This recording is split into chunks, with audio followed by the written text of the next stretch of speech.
Bem-vindos novamente. Nós chegamos aqui com material inédito no curso, tá? Sobre a questão dos bereanos.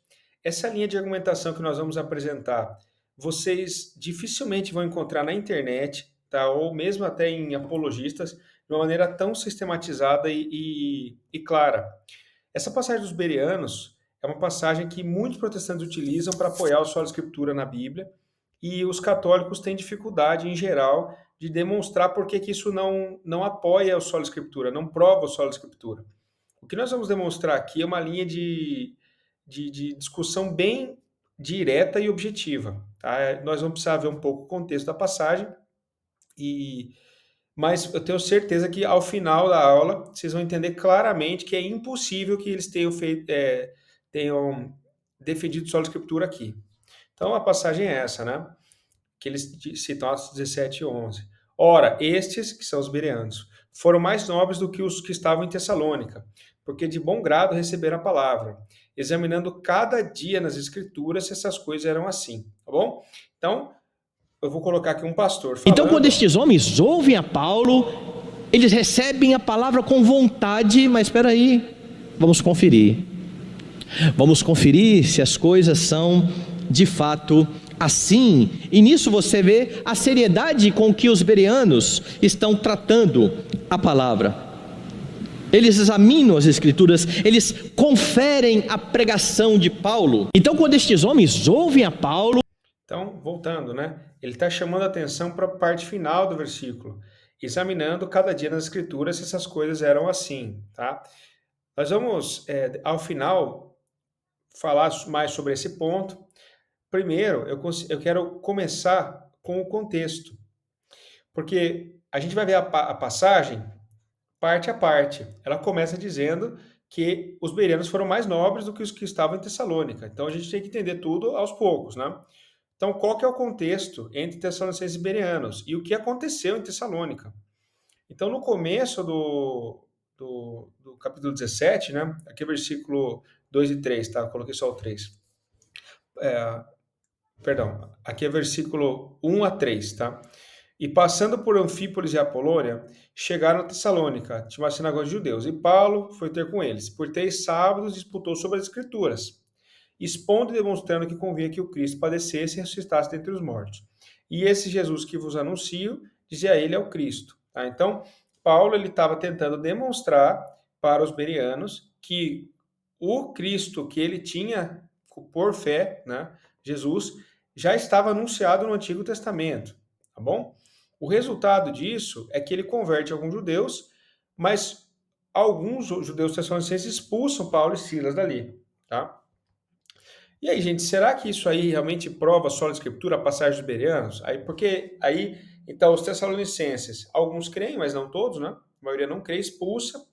E aí, Paulo vai a Bereia, e aí diz, lá em Bereia eles foram mais nobres, porque de bom grado receberam a palavra de Paulo e examinaram as escrituras para ver se era assim, tá? Então, será que isso prova só a escritura mesmo? A partir dessa comparação? Como é que você derruba esse argumento, tá? Você tem que provar que Paulo introduziu acréscimos doutrinários. Se você conseguir fazer isso, você acabou de refutar o solo escritura nos bereanos. Vamos entender, tá? O que é sola escritura? Vamos repetir aqui praticamente todas as aulas. Primeiro, infalibilidade exclusiva. Só a Bíblia é infalível. Segundo, a Bíblia é suficiente para as doutrinas, materialmente suficiente para doutrinas salvíficas, certo? Então, se eu conseguir demonstrar que Paulo introduziu no corpo de fé, no depósito da fé dos bereanos, doutrinas que não estão no Antigo Testamento e são necessárias para a salvação, então, isso significa o quê? Que os bereanos aceitaram a tradição oral como fonte doutrinária e capaz de, de estabelecer informações salvíficas e como fonte infalível por consequência. Tá? Ou seja, a tradição oral de Paulo estaria complementando a escritura em conteúdo. Né? A escritura do Antigo Testamento não teria todas as doutrinas. Então, do ponto de vista de suficiência da escritura, tá, a gente vai começar sempre por aí, na questão dos bereanos, que é mais fácil. Poderia ser pela infalibilidade também, vou mostrar como é que faz isso, mas é mais fácil pela escritura. Então, Paulo adiciona informações. Se você for conversar com um protestante, ele não vai admitir isso. Então eu peguei aqui um protestante que chegou lá no meu Instagram, né?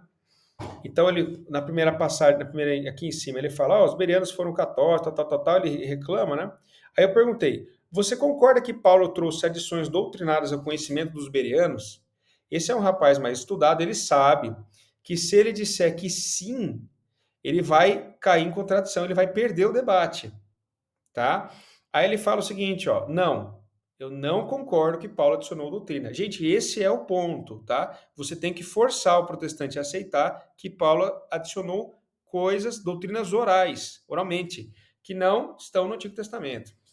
Então, olha lá. Concordo que Paulo falou conforme as Escrituras, tudo que ele falou foi confirmado pelo exame das beiranas Escrituras, né? Em outras palavras, os bereanos submeteram as palavras de Paulo à autoridade das Escrituras, né? O que todos devemos fazer com qualquer declaração, de quem quer que seja. Isso é só a Escritura, não tem como ser mais claro. Aí você vai falar assim para mim, poxa, Túlio, mas me dá então um exemplo de uma doutrina que Paulo tenha acrescentado. O nome do Messias, gente. O nome do Messias é um ensinamento que vem por tradição oral, tá? Ele não está no Antigo Testamento. Vamos voltar ao texto. Isso, assim, Paulo faz a pregação em Tessalônica e depois ele faz em Bereia. Em Bereia não está escrito que ele pregou, né? Mas em Tessalônica a gente assume que foi a mesma coisa, né? Então, em Tessalônica tem o que ele disse, né? Olha lá, por 3 sábados disputou com ele sobre as Escrituras, expondo e demonstrando que convinha que o Cristo padecesse e ressuscitasse dentre os mortos. E esse Jesus que vos anuncio, dizia ele, é o Cristo. Então aqui você tem uma divisão. Paulo, quando usava a Escritura, estava expondo e demonstrando que convinha que Cristo padecesse e ressuscitasse. Então, essa parte era a parte da vida de Cristo que era possível comparar com o Antigo Testamento, porque isso realmente está anunciado em Isaías 53, por exemplo, né? O servo sofredor, enfim. Então, existem coisas da vida de Jesus Cristo que realmente estão profetizadas no Antigo Testamento. Ninguém está negando isso, tá? E essas coisas realmente podem ser comparadas. O problema é o que vem depois, porque você tem um ponto final e tem a palavra e, né?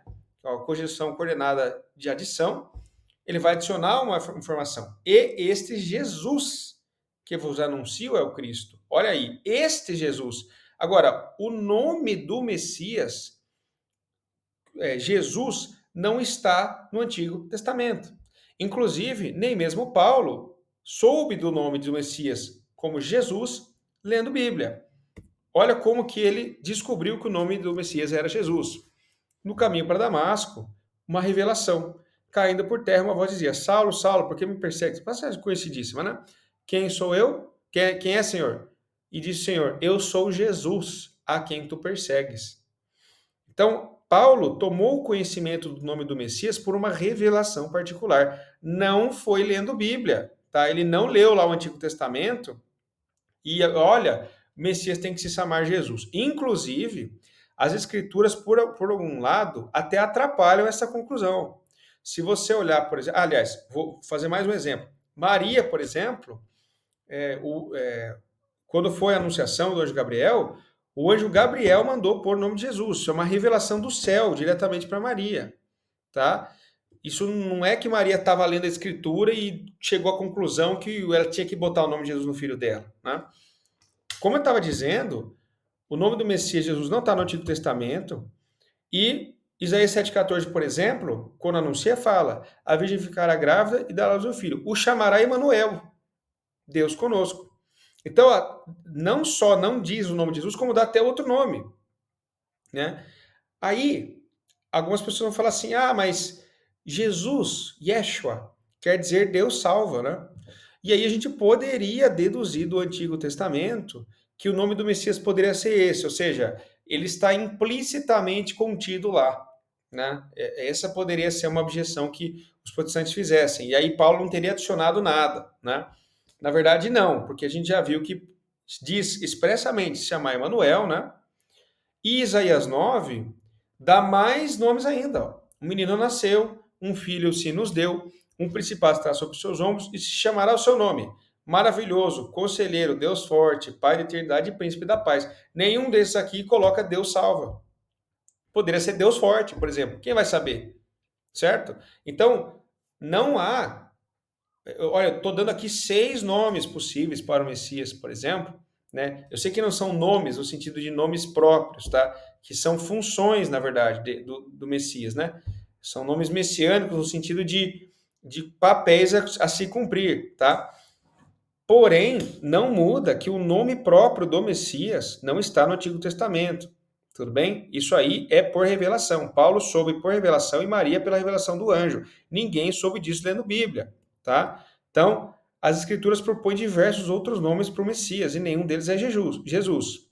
Aí, vendo que não tem muito para onde correr, o protestante pode dizer o seguinte: ah, mas isso é só o nome. Aí, meu filho, se arregaça a manga e a hora de ir para cima, né? É só o nome? Então, peraí. Filipenses 2, 9 e 11 diz o seguinte: Deus exaltou e lhe deu um nome acima de todo nome, para que ao nome de Jesus se dobre todo o joelho dos que estão nos céus, na terra e debaixo da terra, e toda a língua confesse que Jesus Cristo é o Senhor. Então, o nome de Jesus está acima de todo nome, tá? Em meu nome expulsarão os demônios. Está lá em Marcos 16, 17 e 18. Falarão novas línguas, pegarão nas serpentes. Então, o nome de Jesus tem poder, tá? Vamos lá. Nenhum outro há salvação, porque debaixo do céu nenhum nome outro há dado entre os homens, pelo qual devamos ser salvos. Então, o nome de Jesus, ele transmite salvação, ele garante a salvação, ele expulsa demônios, né? E ele está acima de todo nome. Ele não é simplesmente um nome do Messias. Ele é o verbo mais poderoso que existe, tá?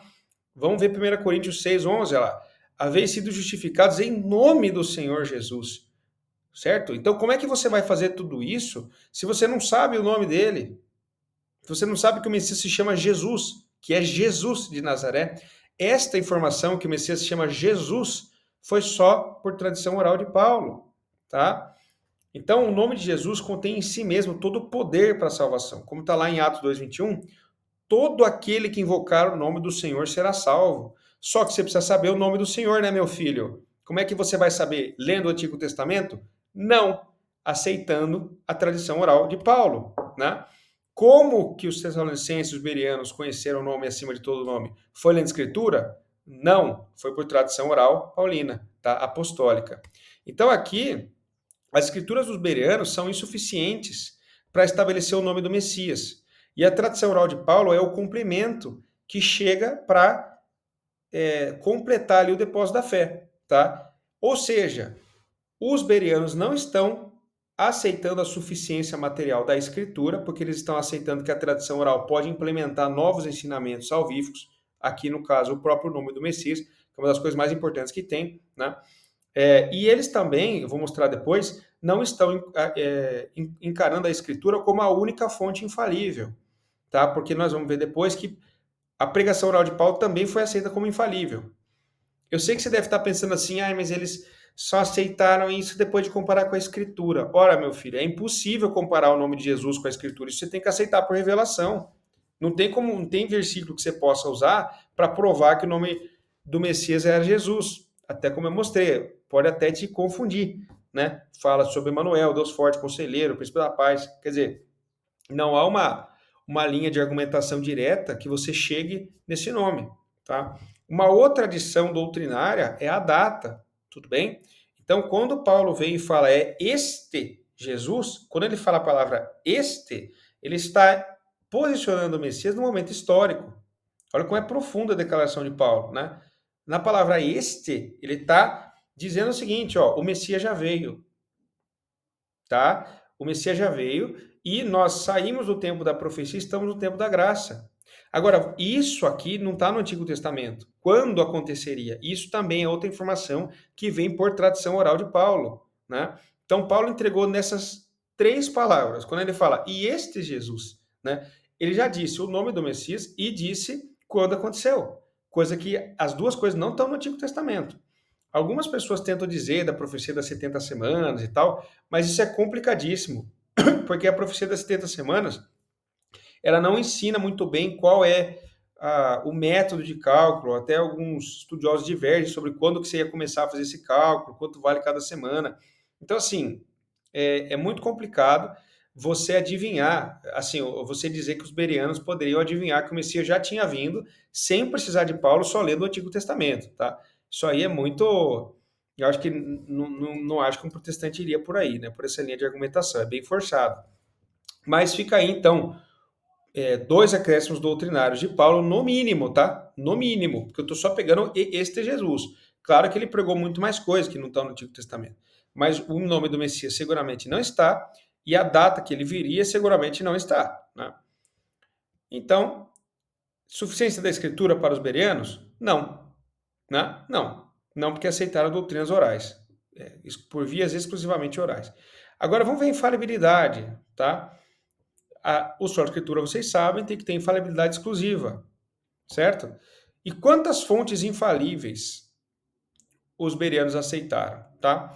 Então, a gente não tem carta para os bereanos, mas tem para os tessalonicenses. E Paulo passa em Tessalônica e depois ele vai para Bereia.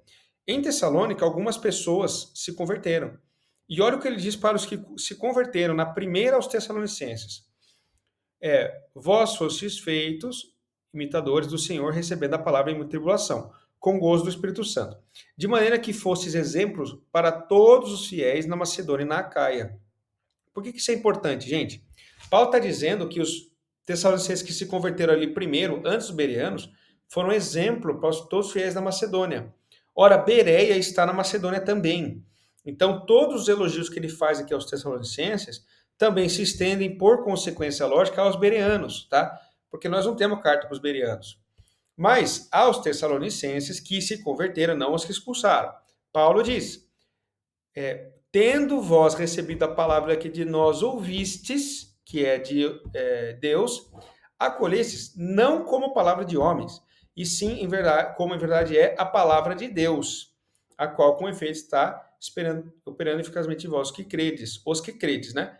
Ou seja, Paulo está dizendo o seguinte, vocês, tessalonicenses, que me aceitaram minha pregação oral, né, de nós ouvistes, como infalível, como palavra de Deus, certo? Olha, tanto isso é verdade que em Atos 17:13 diz o seguinte, ó, logo que os judeus de Tessalônica souberam que a palavra de Deus também era anunciada por Paulo em Bereia. Então aí fazendo alusão, né, que a pregação de Paulo foi recebida como palavra de Deus, logo como infalível.